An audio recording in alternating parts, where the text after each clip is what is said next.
Welcome to this World Satsanga held on the 30th of July 2025 in conjunction with Kevin Moore and the Kevin Moore Show. And I encourage you as usual to visit his YouTube channel, the Kevin Moore Show, where he's investigating lots of different individuals and their methods and ways in which they contact and communicate with those entities within the greater reality. So, over the last few months, I've noticed that there's a need to explain a couple of things about the greater reality in terms of how it is from a structural perspective and how we interact with it. So in August, the lecture will be about how we incarnate into the human body. But in this particular lecture, we're going to look at the structure of the multiverse, because it's particularly difficult to understand if you don't work with the understanding of what people know from a spiritual perspective versus what is usually used incorrectly as the nomenclature for describing things like dimensions. Firstly, we classify, or most people classify, where we are now in the physical world as being in the third dimension, which in my understanding, and others as well, and other physicists as well, that is incorrect, because we live in a frequential state in reality. Now, where did the third dimension come from in terms of a nomenclature? Well, in essence, it's used to describe volume or space, height, width and depth, X, Y and Z coordinates. And these things are used to create a dimensional force. How high is something? How wide is something? And how deep is something? Does it have width? Does it have length? Does it have height? And these are the things that, as basic dimensions, three single measurement dimensions together to create three dimensions that allows us to give a coordinated understanding of how to describe and measure volume. And these have been used incorrectly to describe the physical universe from a higher perspective, whether it's physical or whether it's spiritual. So what is the physical universe, and more importantly, what is the multiverse? Well, in my understanding, we exist in structured space. Now, structured space is a part of the overall volume of space, which is part of nothingness or non-structured space. And I explain non-structured space in my latest book, Beyond the Origin. But we exist in the structured part, and we exist in a very, very sub-nanoscopic part of the structured part, because we exist in an isolated aspect of structured space that our source, our creator, has isolated to allow smaller units of its own sentience, individualized or divided from itself, to experience the minute detail of that particular aspect of structured space. So the structured space is an area where sentience exists in an overall state in terms of being the source, and we exist in the small details of that structured space. That structured space is what we call the multiverse, because it has a number of different environments, universal environments, that exist within that structured space. So what are these universes and how do they exist? Well, the multiverse is a function of the collective of 12 full dimensions. Now, these dimensions are much higher pieces of structure that we would classify as being the three dimensions that create the possibility of measuring volume. And they all behave in the same way apart from the first one. So I'll leave the first one to one side for the moment. So the second through to the 12th full dimension, which is 11 full dimensions, which is what was described by Stephen Hawking. He described 11 full dimensions in one of his books and his later analysis of what the structure of the multiverse might be, ignoring the first one, of course, because we're here. So he didn't understand that there was another one that we're part of. He thought that there was 11 in total, but there's 11 beyond us. They all are all sort of have a similar function associated with them. So each of those 11, from the second full dimension through to the 12th full dimension, all behave in the same way, but they increase in finitude. So each of them split out into three sub-dimensional components, and each of those sub-dimensional components themselves split out into 12 frequency levels or frequency bands. And each of those frequency levels or frequency bands have the capability of, and do support the capability of, a self-contained universal environment in their own right. So if we look at the maths associated with this, we have 11 times 3 times 12, which is 396 frequency levels or frequency bands. Not the sort of frequency level or frequency band that we consider from a physical perspective or a radio physics perspective, but they're a different source of frequency. And they create 396. Okay, so 396 frequency levels or frequency bands, and therefore 396 universes. Now, what about the first one? Well, the first full dimension is rather unique because it houses all the lowest frequencies, because there's a logical progression up the frequencies, an increase in finitude. And every time we go up a frequency level, the finitude increases by the power of 12. And you'll see why each of the different frequency levels can house a universe with increasing finitude when I describe the first full dimension. So the first full dimension, as the rest, it splits out into 3 subdimensional components. But because of it houses all the lowest frequencies, that collapses back into a composite subdimensional component, a single one, which only allows 12 frequencies to be created. And all of those 12 frequencies are so low that they're all required to create the possibility of a universal environment existing. So we have, mathematically, we have another 12 frequencies, which creates 396 plus 12 is 408 frequencies. And we also have one more universe, which means 397 universes. Now, staying in the first full dimension,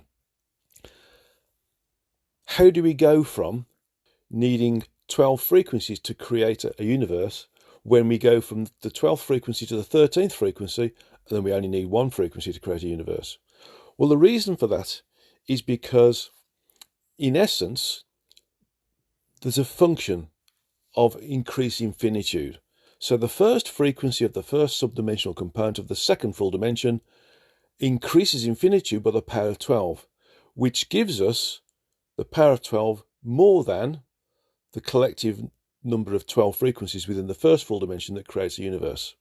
So in essence, the space or the finitude associated with that 13th frequency is the power of 12 larger in finitude, and therefore capacity, than the collective 12 in the first full dimension. And this increases. The 14th frequency is again the power of 12 bigger than the 13th, and the 15th is the same. And so you go up in ad infinitum in terms of the finitude, right up until you get to the 408th frequency, which is the 12th frequency of the third subdimensional component of the 12th full dimension. Okay. Now, the physical universe is rather unique, and actually so is the first full dimension, because it takes all those 12 frequencies to create a universe. Then you could argue that the physical universe is the first full dimension, and the first full dimension is the physical universe.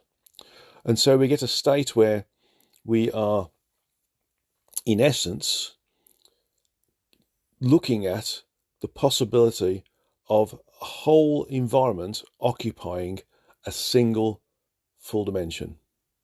So that's the unique part, because the other full dimensions, they've got 36 frequencies and therefore 36 universes associated with them because of the increase in finitude. So it's a really unique environment. Not only that, it's a difficult place to exist within, because if we interact with it, the frequencies are so low that we start to lose our normal functionality, our normal communicative bandwidth that we enjoy when we disincarnate and in the universe associated with our evolutionary level, that being the evolutionary level of our true energetic self, or Godhead, or Oversoul, or higher self, as all those words mean the same thing, that we're normally associated with, not just the smaller volume of sentience that we call the smaller aspect of sentience that is projected into the gross physical right now. So the physical universe is unique, and it's unique because it's lower frequency. We tend to lose a lot of our functions because of the drastically reduced communicative bandwidth, and therefore it's a challenge. And because it's a challenge, it's an evolutionary accelerant for us. So that's the structure of the multiverse. 12 full dimensions. 11 of them behave exactly the same, but they increase in finitude as we go up the structure. The first one houses the lowest of the frequencies, and therefore only allows one universe to be created. So, to give you an idea of what this means in terms of finitude, let's look at it from the aspect of computer storage. And I like to use this example because it's really quite relevant and obvious. A long time ago, if you're old enough, you'll remember floppy disks, maybe 12-inch floppy disks, maybe even data tape, maybe even ticker tape. Okay, if we go back to those sorts of times, let's call it floppy disks. Maybe the plastic floppy disks, not the floppy disks that were in paper casings. We needed, for example, to load a program up, 3 or 4 or 5 of these floppy disks to load the program from the package of software that you've bought onto your hard drive, because there wasn't enough storage capacity on those floppy disks, on one single floppy disk. But now, as the capacity of the magnetic medium has increased, and we've gone from magnetic medium to rotating hard drives, and then rotating hard drives to solid state drives, and even memory sticks, the capacity of those memory sticks in a smaller space is greater than the collective number of 3, 4, 5, 6, or even 10 floppy disks to load a program. So now we can load maybe thousands of times the data to house that program on a floppy disk, whereas we needed 10 or 12 floppy disks to load the program. So it's about finitude. It's all about finitude, and the use of the understanding of data stored on floppy disks versus memory sticks is a good example of how things can increase in capacity in the same space with an increase in finitude associated with frequency. Okay, so from that perspective, that's the multiverse. That's why the physical universe and the first full dimension are different, and that's why we increase in finitude the further up the frequencies we go to, and that's why each of the different universes is different because of their finitude and therefore their capacity, and the things or the circumstances and the environments and the creation we can create in these different environments as well. Okay, let's go on to the questions and answers.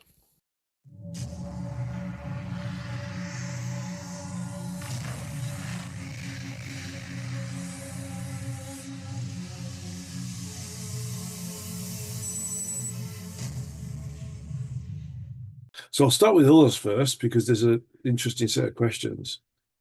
Is there a movement called the Dark Enlightenment, which is touted by the figures behind Trump and Vice President Vance, Peter Thiel, and other billionaires, all the tech billionaires? They want to establish a world run by CEO dictators, and they oppose Enlightenment values such as democracy, liberty, equality, individual rights, and the rule of law in favour of authoritarianism.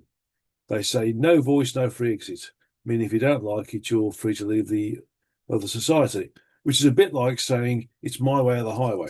So from my perspective, I don't feel there's a movement called the Dark Enlightenment, but there is a tendency right now for certain leaders and their personality types to see how other leaders and similar personality types are thinking, behaving, and acting, and the level of success that they're getting in terms of what they want to do versus what is happening. And so, from that perspective, there's a distinct adoption of authoritarianism without doubt. Now, authoritarianism is okay, provided it's done in the right way, with the right level of thought behind it, and with the right expectations that could be accepted by the general population. But right now, what we've got is basically just personalities who want to do their own thing. Now, interestingly enough, there's a question further on down about the book I'm working on at the moment, which is the Antichrist book on Antichrists and sort of leaders that have been classified as Antichrists. But this bit, this first question sort of links into it as well, which is quite interesting. So the next part of this question is, what do you think? Is it just a blip or a lasting influence, given that the top 1% control the world's wealth? Basically, I feel that this is a um, shall I say, a tap on the shoulder that we're all receiving to show that we shouldn't be allowing this level of, shall we say, lack of responsibility for the greater population from certain individuals to be their reason for being in power. So it's more of a wake up call. It's more of a sort of you could call it a blip in the matrix if you want to. Thinking about the cat walking across the street when Keanu Reeves was trying to work out if he was still part of the matrix or whether he was going to be given a potential to move out of the matrix. So yes, I think there's a little bit there as well. But really, it's about us looking at it and actually choosing not to go down the route of accepting these individuals and the ethos that they present to us. Next part, this is the concept of surveillance capitalism is about widespread collection of personal data by corporations that want to influence consumers for profit. They want to predict and control human behaviors, even political or criminal thoughts. As seen in the movie, for example, Minority Report, where they arrest people before they commit a crime. It's an old Orion program, e.g., Thought Police, revamped for control and manipulation on Earth's population. This has led to the EU to restrict the misuse of big data so that people can have digital self-determination and autonomy. Where do you see this going? Well, everywhere you go, there's data gathering because there's people who've created companies who want to sell the trends to other companies so that they can respond with their strategies and make sure that they've still got a product to sell in 10 years' time. And one of the most obvious ones of these is when you go to an airport. If you buy something from the duty free, the first thing they want to do is to scan your ticket. They want to know where you're going, basically, and what you're buying. And I can guess at some point they want to know why you're buying it, although the product itself tells you why you're buying it. So all of this is to do with it really is yeah, I think the term surveillance capitalism is a real concept. And it's not so much a concept, it's a reality. And we are being monitored for what we think, behave, and act in terms of our buying power.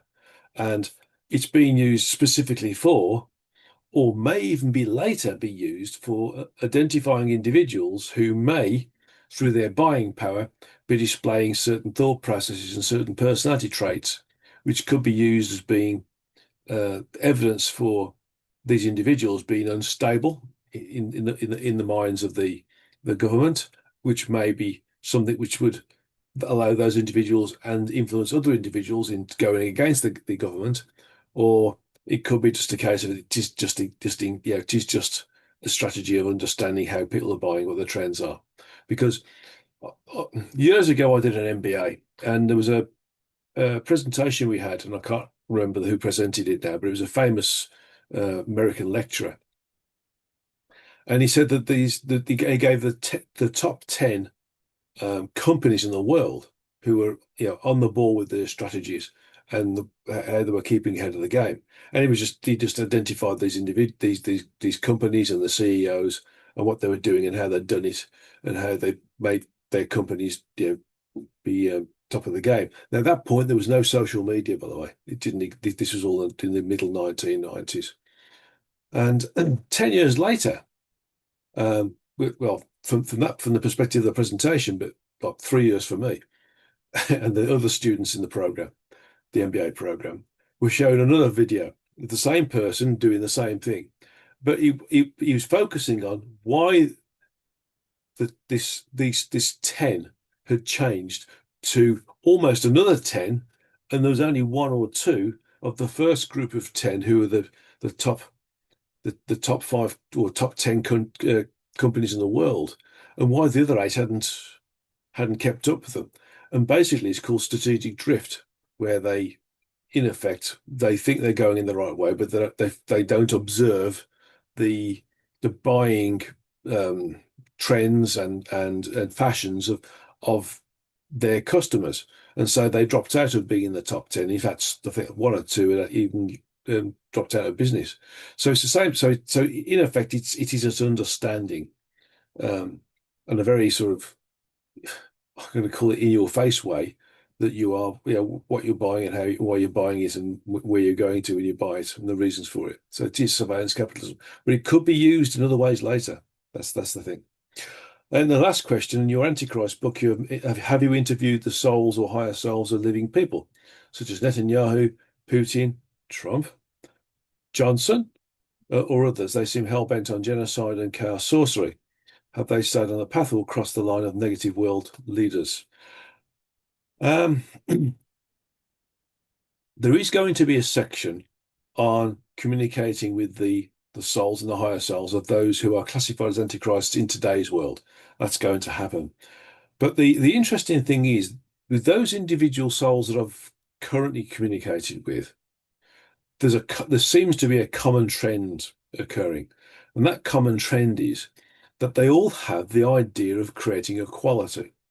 They all want equality in terms of education, in terms of living standards, in terms of materialistic wealth, in terms of their status, and that the role that they do is held in the same level of esteem, whether it's somebody sweeping the streets, cleaning the bathrooms, or whether it's somebody's a doctor. And they've all got this ethos, but the momentum supporting that in their life plan is such that they go very, very blinkered, and they start to become involved with creating the possibility of their life plan succeeding at any cost. On top of that, the ego gets involved because in a lot of cases, they start to become involved with being in extremely high levels of authority, such as our presidents around the world.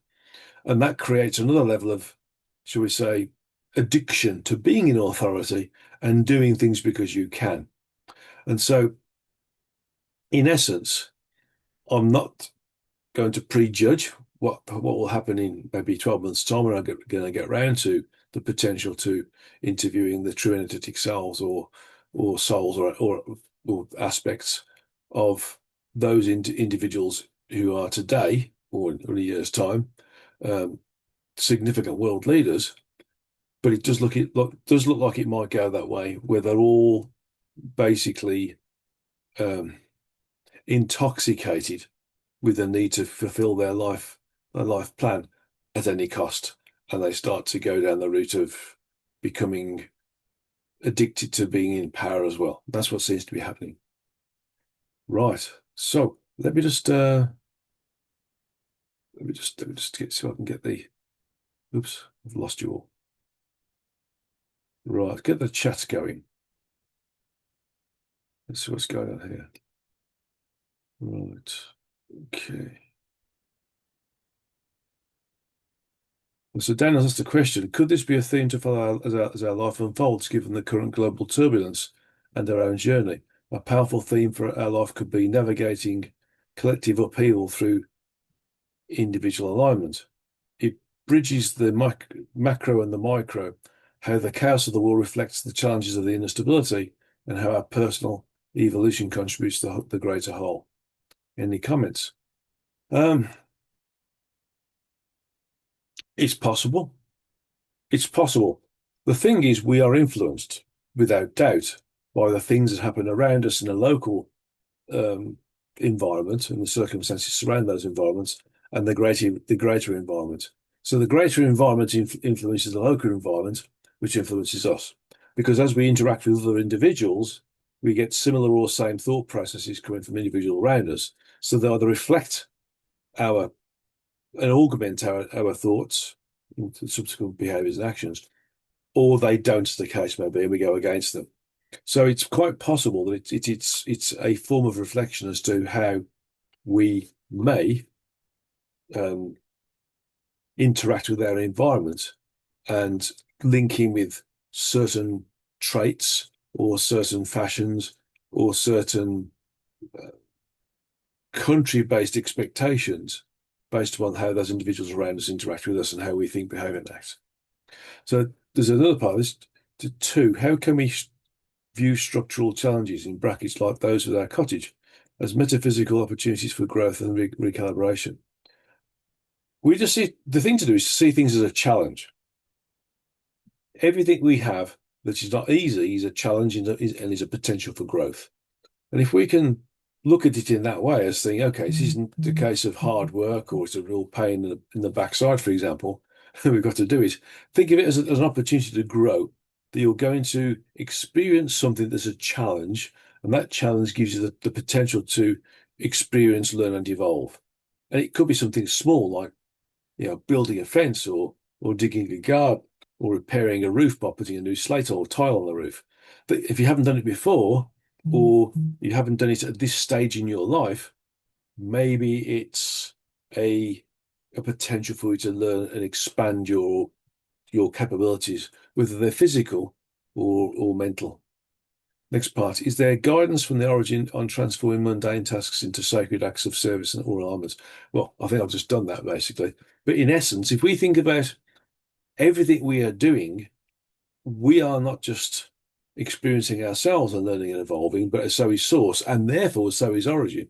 That even though it's the micro, sub nano function in relationship to the size of the sentence associated with the source and the origin, if we can think of it as being, the sub nanoscopic aspects of existence and the circumstances surrounding existence and the interaction with others at those levels. And that creates a depth and a wealth of knowledge that is unimaginably deep and therefore efficient and effective and complete. Then if you think about everything we do, such as how we decide to wash our clothes in the washing machine, how we put those out in the line, how we judge the wind and the weather. Do we put them out today? Do the washing up today? Do we save everything and do the washing at once so we save water? All these different things are very small things, but they create a wealth of evolutionary potential for the source and the origin. So it's if we think about everything we do, it's a potential opportunity for our higher self, source, and origin to experience some form of enlightenment in some way, then you should give us pleasure that we are in fact doing it. So, Yaras, that's the question. Any insights on resurrection and timeline convergence? Isn't it time that we, the people, just take the world back from the worst of the worst so-called leaders? Uh, that will happen. Some months ago, I went through a series of lectures about the road to collectivism, and part of that was the checksum effect, where we have a group of uh, completely neutral individuals, or even a computer program. Let's not call it AI, but let's call it a computer program that analyzes the capabilities of those individuals who are putting themselves forward for a leadership role of some sort. If they don't conform or don't create the potential for them to be successful in that role, or they're showing traits that are narcissistic, for example, or egotistical, then they are ejected from that system and another group of individuals are invited. And that's probably the way forwards. And I can see that potentially happening as a case of, we need to be able to make sure that those who lead us are capable of leading us and are not just in it for their own means, their own ends. Because you can see that with a number of individuals who have been in power recently and are currently in power. They're in it for themselves. They're not in it for the people. They're using the people and their thought processes to maintain their own status, their own position. So when we get a neutral group of individuals who are able to observe and look into the capabilities of those who put themselves forward for leadership roles and accept them or reject them, or allow others to come in instead of them, then we'll be starting to get better leaders involved. Eventually, we'll be self-governing and we won't need leaders because we will inherently, through the need to be a collective body of souls in a number of different individual vehicles, but are in total recognition and knowledge that we are part of a larger volume of sentience, then we will start to become self-governing and there won't be need for leaders at all, or even police, or even armies. Okay. Okay, Alejandro asked a question. Let's make sure I've got. Yep. Okay. Which entities is Paul Selig channeling? And how about Cryon, channeled by Lee Carroll? Um, I don't know about Paul Selig, to be honest. I'll have to do some meditation on that. But I have been involved with Lee Carroll and Cryon. I was invited to have an interview with him about a year ago, and I I didn't feel the depth that I would have expected. It seemed to be quite a shallow level of interaction, more show than detail and depth. And for that, that tells me that maybe the entity is an astral entity that's taking the opportunity to um, increase its intelligence and increase its energies as a function of interacting with somebody who's susceptible to wanting to connect and therefore is easy meat, basically. And therefore it gives that particular entity energy. So I'm feeling it's more of a, quite an advanced astral entity, but it's not a soul, so to speak, or a true energetic self, so to speak. Um, that's not to say that there won't be some words of wisdom that come out, because there always is, but that's the bait. Everything else is usually a bit sort of a bit random. But yeah, I think that people should go with their gut feelings on this, their intuition. Does this feel right? If it does, fine, follow it. If it doesn't feel right, then it's time to walk away. Okay. So again, the Paul Selig, I don't know. I'm feeling that it again. Paul Selig, it feels to me as if the entities are higher frequency incarnate entities rather than disincarnate entities. But as a higher frequency, they will have more insight into who and what they really are and the overall reason for us being here, um, than if they was connecting with an entity that was incarnate but at our particular frequency level. So there could be some value in understanding or listening to some of the dialogue that Paul Selig um, is channeling and the information associated with that channeling. But again, use your own intuition to understand it. That includes me. You might think that, or you might feel that my information has taken you so far, and then you go somewhere else. That's totally okay. It's all about personal growth and go in the direction that you're capable of going into, which can be straight up or it could be different angles or maybe even flat for a bit. That's fine. How we evolve is up to us. The fact we are evolving is the bonus.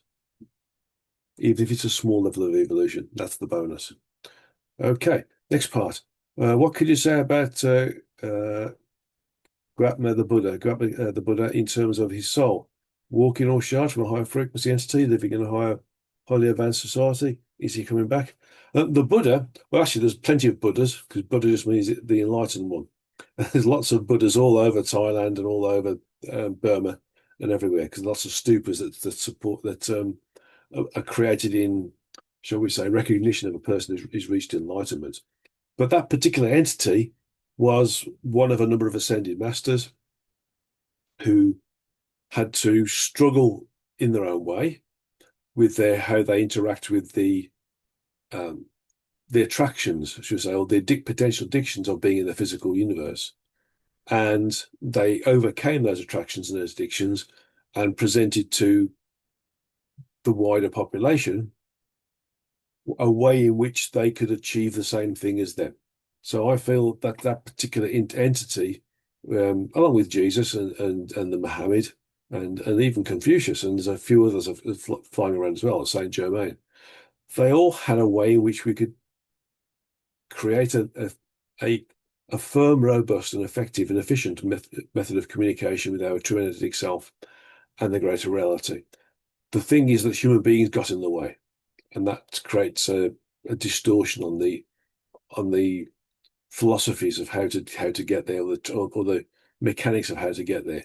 Now, don't forget, when we're in a lower frequency, it's more mechanical, and it takes a lot longer to get to these levels than it would do if we were a higher frequency, which can be very, very quick. And that's why up until around 2012, people were connecting with all sorts of different entities really quite quickly because we were rising up the frequencies. But now we've dropped down again. It's people are finding it very difficult or even losing the ability or even dropping out totally. And that's it's quite common. Okay, Colin's asked a question. Is everything happening for a specific reason in our lives? From the bigger things like the leadership in our society to the small ones, just finding yourself in traffic in the morning to commute. Everything has a potential growth or evolutionary opportunity by how we interact with the circumstance within the environment that we find ourselves. So if we get frustrated about being in the traffic, for example, then the objective there is to recognize the frustration and then go down another path where we just accept it. And we use the opportunity for being stuck in the traffic to, obviously within reason, contemplate the reason for being in the traffic, maybe giving ourselves time to work something else out.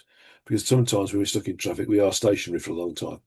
So it's giving ourselves the potential to realize that actually, if we weren't stuck in traffic, maybe we'd be in a different event space where something negative happened to us. So sometimes we're held up for the right reasons, although from a human perspective, we think we're just being held up. So there are a number of things which happen around us that are just things that happen around us because we're part of a collective environment. But there are a number of other things which are there, which are specifically aligned to our life plan and how we are supposed to interact with that experience and move on with it in an evolutionary perspective. And it could be that experience is the potential to um, overcome a previous karmic um, issue that we've got from a previous world or a previous incarnation or a previous interaction with another entity in this particular lifetime. So everything has a potential opportunity to experience, learn, and evolve. And that's the sort of main reason why we have direct interactions with things and indirect interactions with things because we're participating in somebody else's life plan, so to speak, even though it might be on the periphery somewhere. Okay, Marnie has asked a question. Your works remind me much of the Hermetic concepts. How would you describe the relationship between your works and those attributed to that of Hermes and Thoth? That's a very good question. I would classify them as being vehicles for thought, for consideration, for giving yourself the chance to realize eventually that there is something beyond the physical form that we call the human body, that the vast majority of the population of the earth are immersed in. So I would see it as being a uh, a a series of different key key points or milestones that people can drop into. So that's why I see it as being, and also on top of that, I'll say that when there's a link between one concept and another concept, where the concept have come from two different individuals who aren't in any way connected to each other, but they lead you to the same thing, it gives you the understanding that there's validity in those two different concepts. So think of it in terms of the relationship is corroboration, not collaboration, but corroboration, distance-based corroboration based upon the truth being everywhere. And think of it those ways, rather than being, is this the same as Toph? Is this the same as Hermes? Is this the same as one of the American Indian guys like Sitting Bull, for example, who sometimes come through, or White Eagle, a number of other individuals come through to different people in different ways. Think of it in terms of it's showing you that the truth is out there, and when it's the truth, it repeats itself in a number of different ways from different angles by different individuals who are connecting with the truth. And it will come out in the way that they can best express it, but the ultimate truth is still there. Okay, so we got Eliza's asked a question. Bashar has said that certain governments are already working with ETs to benefit their societies. I've been wondering if China is one of these.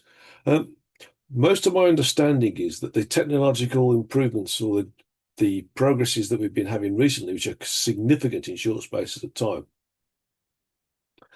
are a function of certain individuals subconsciously being capable of connecting with and channeling information, not specifically from other incarnate civilizations of a higher frequency or the same frequency but different technologies, but they're accessing the information that's on the higher level, the energetic level, that's part of the, let's call it the Akashic records, because the Akashic records are specifically aligned to the overall experiential data that's accrued within the source associated with those souls that incarnate in the human form, and maybe even focused upon, there's some part of the Akashic which focuses upon the human form on Earth. So if you can tap into that and you can detach from the so-called linear experiential side of existence and go into the more event space or spherical side, then you can tap into what's already happened and bring it back now. And some of these people do this because it's part of their life plan. They don't know they're doing it, they just think it's ideas. So things like display technologies for start off and other things like computer programs that we're now calling AI would be part of this. So if you want to call them ETs, you can do, but I would classify them as being um, individuals who are subconsciously capable of channeling information, and it's probably part of their life plan as well. Okay, but just to single out China, they'll be all over the world, not just China. And Edison, Marconi, um, were all of the same, and Baird were all doing the same thing at the same time, weren't they? And they didn't interact with each other. Isn't that interesting? Sometimes certain technologies have to come, and they have to come into a certain event space. And that's why you get people who are there who are developing it concurrently, but without knowledge of the other person doing it as well. Sometimes they share technology, but sometimes they don't. Right, Daniel, quick question. I think we got 9 minutes left, so we've got to be quick. How can we best maintain energetic alignment and clarity when surrounded by fear, polarization, and instability? Don't be involved with the fear. Detach from it. Reject it. Do the chakra opening exercises. Meditate. Place yourself in your own reality, which is based upon a higher frequential function, rather than allowing yourself to be absorbed by the nonsense on the news. So, align yourself and maintain company that's high frequency, good company, and not people who are just talking negatively all the time. That's the best thing to do.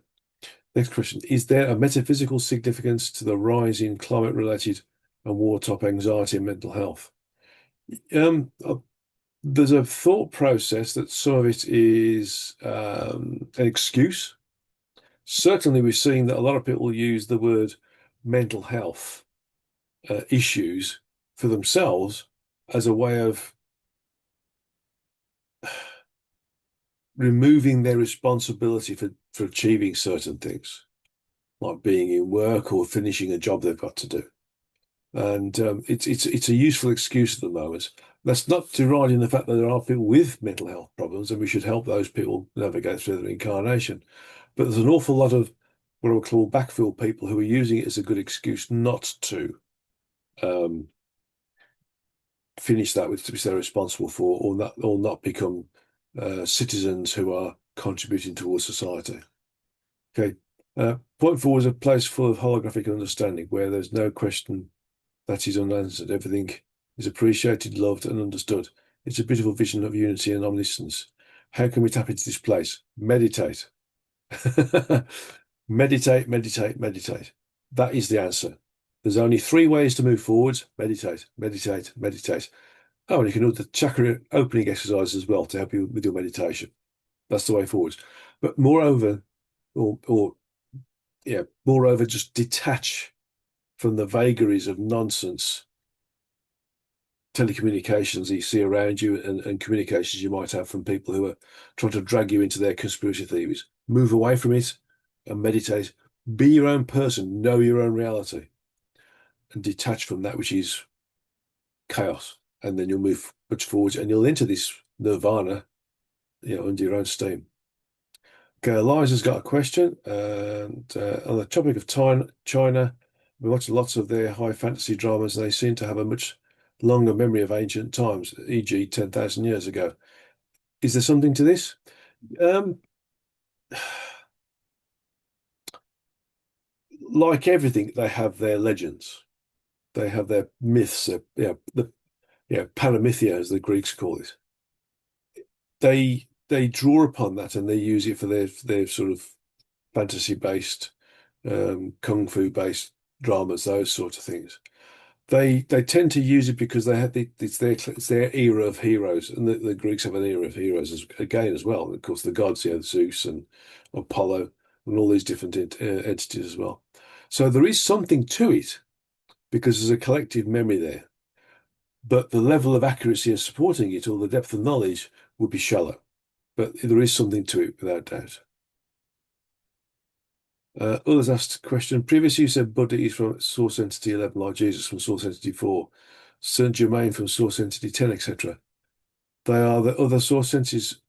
They are the other source entities, in brackets, peers of SE1. Is that correct? Yeah, the source entities, the 12 source entities, maybe there's one more, were all created at the same time by the origin to experience, learn, and evolve in their own way. They're all the same level, but they're doing it in their own way. And sometimes they have shared some of their sentience, the smaller volume of sentience, by allowing them to move into the volume of space that they're occupying and experience what's going on. And sometimes they're allowed to interact with those who are struggling with their evolutionary progression to help them move forwards.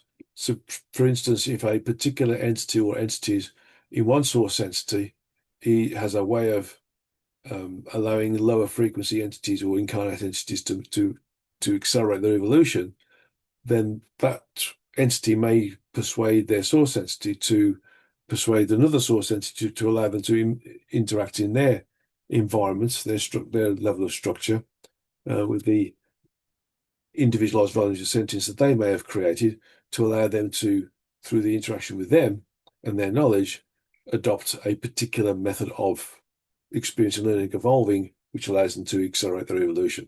So yes. So yes, they are the peers of the source entities. And the interesting thing is in the book I've written, Beyond the Origin, right towards the end, you find out there's 11 other groups of 12. So that's interesting. Marnie said, I love this answer. As a scientist, it makes so much sense. Thank you. Well, thank you, Marnie. Colin says, have you got any advice on having a high energetic diet, such as raw fruit and vegetables and honey? Can we energize food by putting it inside a pyramid, or is it more based upon our intention to thank and give gratitude for the food being in our lives to eat? Those ideas are great. Be grateful for the food that you're going to get. But moreover, if you can get root vegetables and fruit and have them raw, you maintain all the energy associated with them. Now, if you want to cook them, then fine, but don't cook them till they go mushy. Cook them till they've still got rigidity. It's called in Europe, al dente. So make sure they're warm or they're cooked, that they still maintain their structure. If they maintain their structure, they've still got the energy there. So yeah, basically, if your body's a body that can cope with vegetarianism, great. That's the way forwards. It's important to understand what your body can cope with. If you have to eat meat because that's your metabolism, you can check this out by finding out what blood group you are. And there's information about it all over the internet. Then if you have to eat meat, then the best way to eat meat is meat that's died naturally, such as animals have had a good long life and they've died. For instance, with sheep, they call it mutton. Yeah. In the old days, we never used to kill animals very often. We used to look after them. They'd give us milk, and they'd have young, and then they'd die, and then we'd eat them because we hadn't got huge farms. And that's the best way to do it, because it's the best energy for the animal. And if you eat the meat from the animal that's died naturally, you get all the the love of the animal being cared for by the human beings as well. Okay. Eliza says, meditate, meditate, meditate. I love it. Oh, that's that's the truth. Keep going. Meditate every day, without doubt. Daniel says, how is the truth everywhere? We just look for it. You just need to look for it. Open our eyes. Don't be focused on one particular thing, accept everything, but be discerning on what you absorb within yourself. Is contemplating as effective as meditation? I would say contemplating is the analysis of meditation. It's meditation with a direction, the direction being getting an answer to a question, for example. So if you're contemplating something, meditate on it, and that contemplation gives you the potential for an answer associated with the question you're asking. Okay, this is all. Then in Daniel saying, thank you very much. Okay, we'll get less than a minute left, so I think we better finish here. Otherwise, we uh, quite unceremoniously moved off of Zoom. So thank you very much for your questions. Brilliant questions as always. Thank you for your time and patience and dedication to understanding the greater reality. And much love to you all. And looking forward to seeing you in August. Namaste.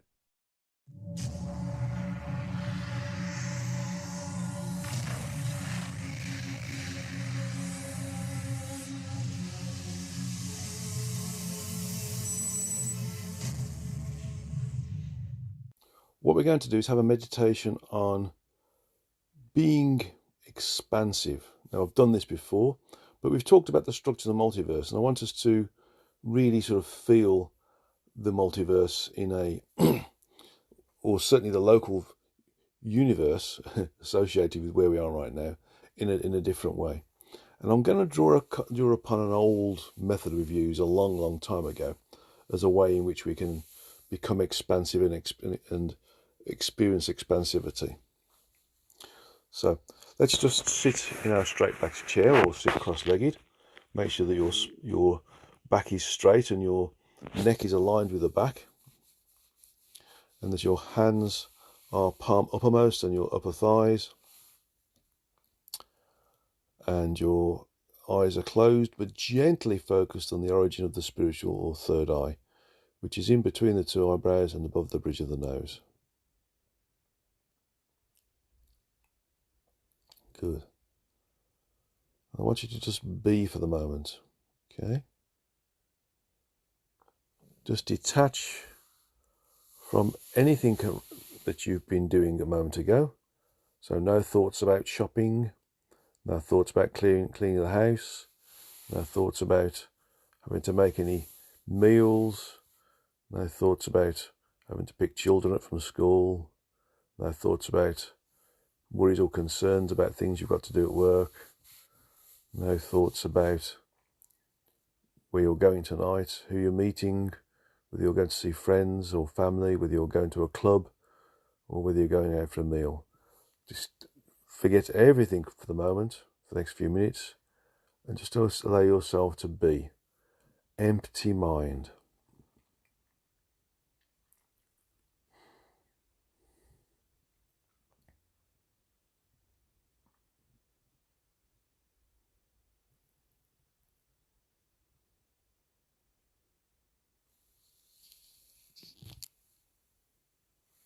Okay.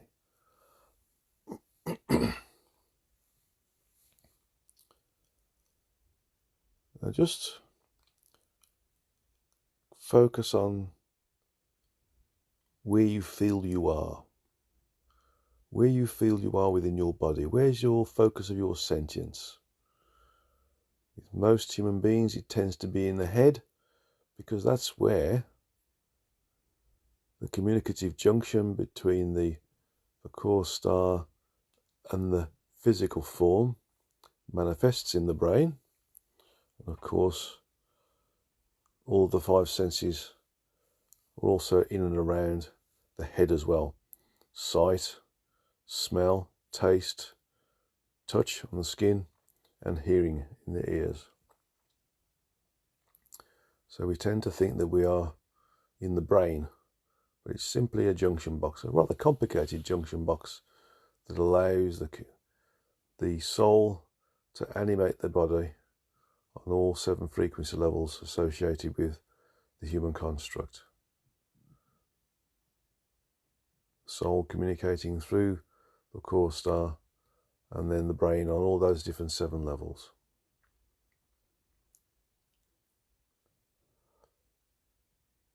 I want you to feel now that your focus is more expansive, and so it stretches out into the room that you're in. So you're not constrained by the physical form of the head and the arms and the legs and the upper and lower body. You're in this,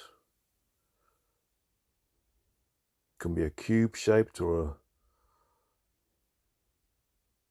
rectangular shape, volume of space that you call the room. So allow yourself to fill that room.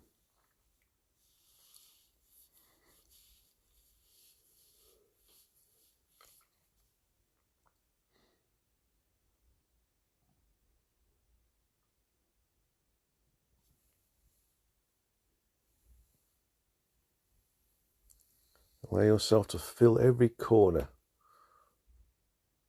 It's 8 corners. If it's a square or a rectangular square, if it's octagonal, it's different. Or even circular, it's different. But every corner, fill every corner of the space within the room with your sentience, with your awareness, so that you're no longer the body.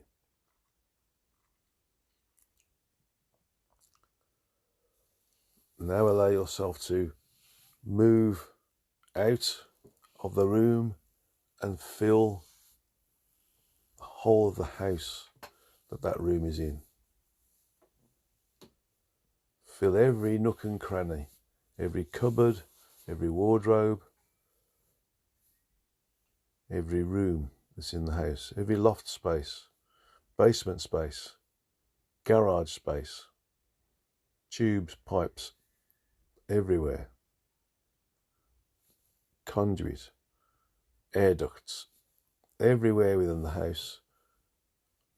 Allow your sentience, yourself, to occupy it.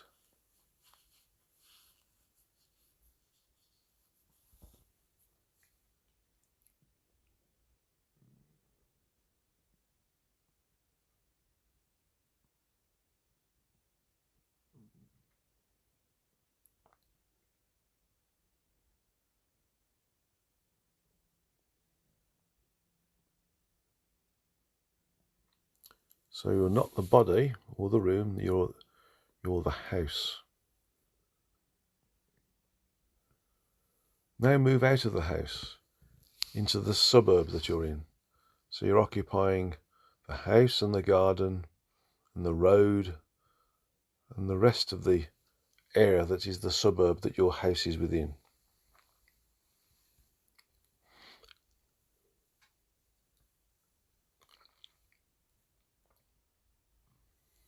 Allow yourself to be the space that is the suburb.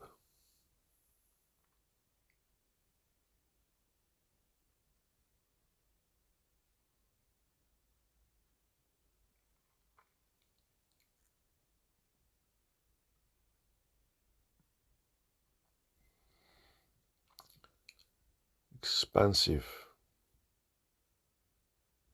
Now allow yourself to spread out into the city that your suburb's in, so that you occupy the whole city.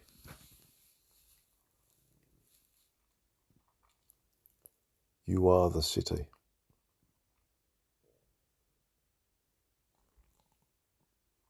No constraints of houses or rooms or suburbs. You are the city.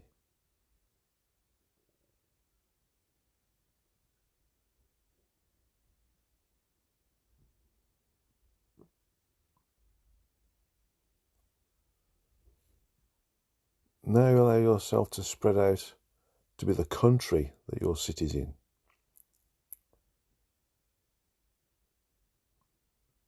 So you are the country, the land mass that you're in.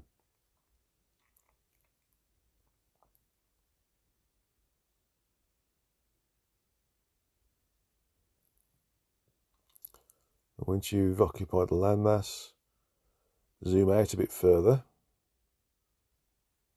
and occupy the whole Earth. So the whole spherical volume of space that we call the Earth is where all of your sentience is.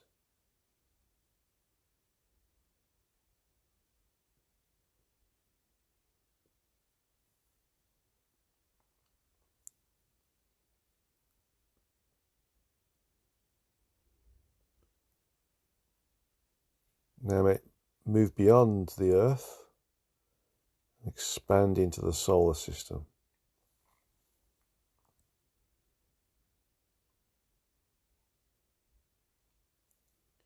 Your sentience is the whole solar system.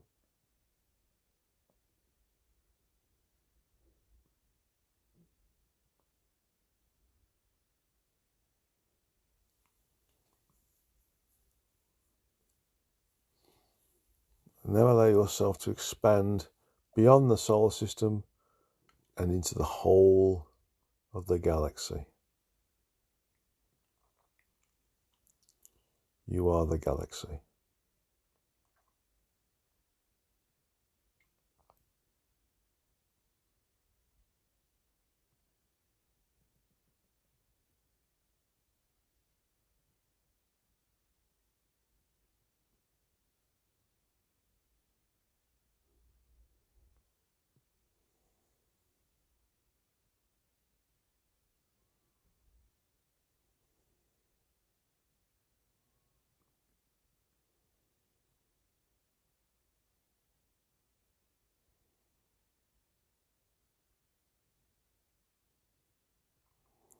And then expand into the rest of the universe so that you're occupying countless billions of galaxies. Don't think about how many galaxies there are or how big the universe is, but just allow yourself to be in the volume of space that is the universe.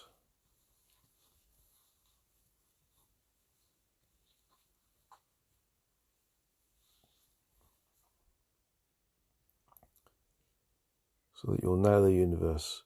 You can think of the universe as a sphere if you want to. It's not quite, it's somewhat more amorphous than that. But just think of yourself as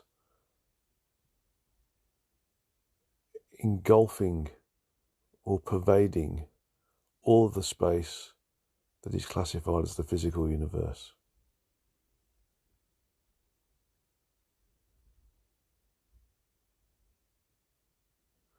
Ignore the frequencies associated with it, just go with the volume of space.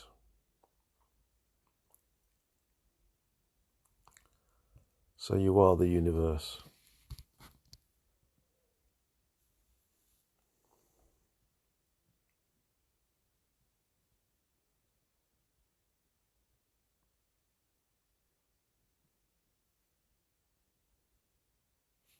So we'll just be here for a moment, being expansive into the universe, just to be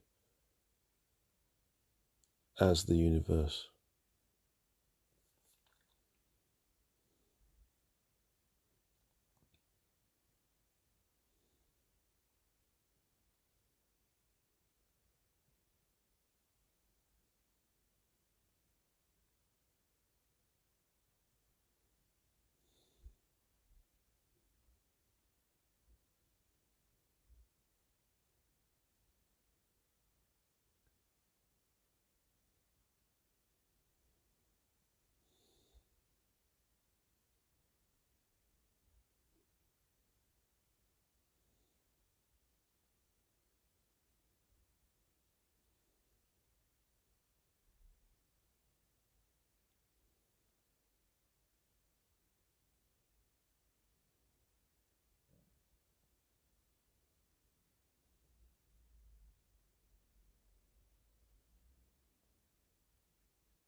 Okay, so now it's time to come back to where we normally are focused. So allow yourself to contract back into being and just occupying the galaxy that our planet's in.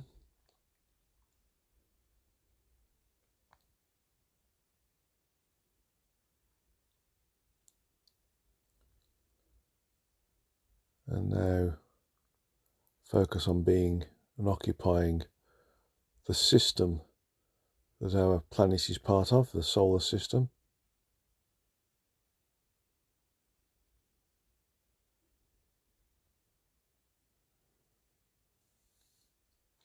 And now focus on being, or just occupying the Earth.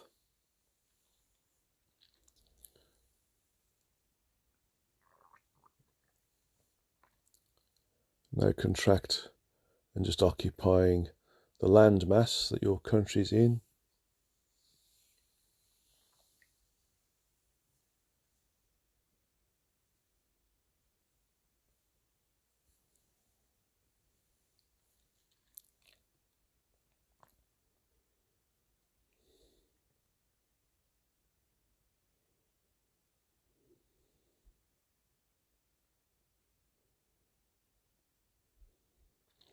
And now focus on just occupying the city within the country that you're in.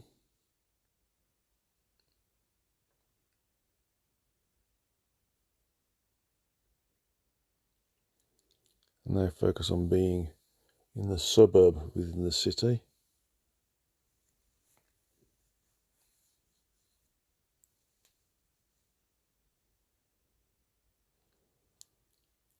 And now focus on being in the house that your room is in.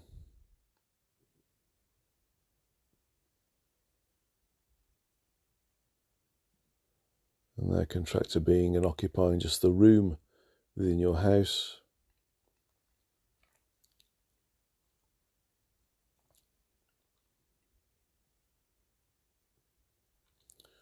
Now focus on just occupying your body.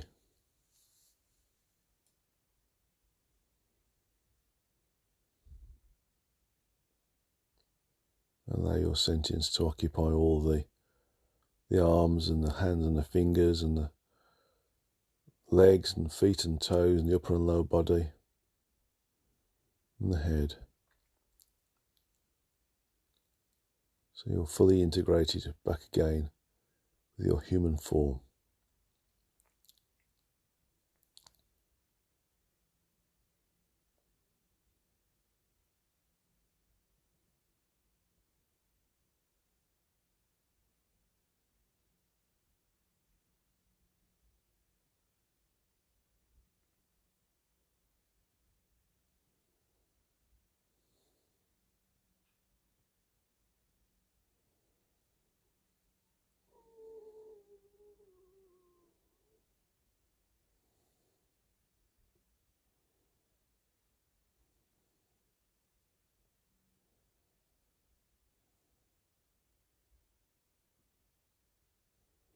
And now come back into your physical awareness. So slowly open your eyes and take a drink of water if you can to help ground you.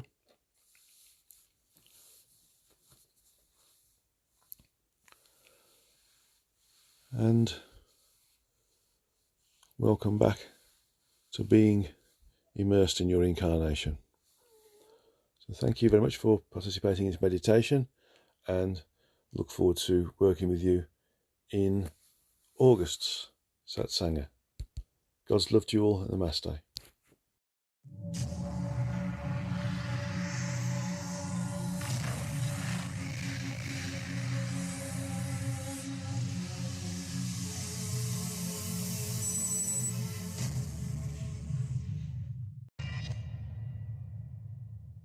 Did you see the aliens in Crete?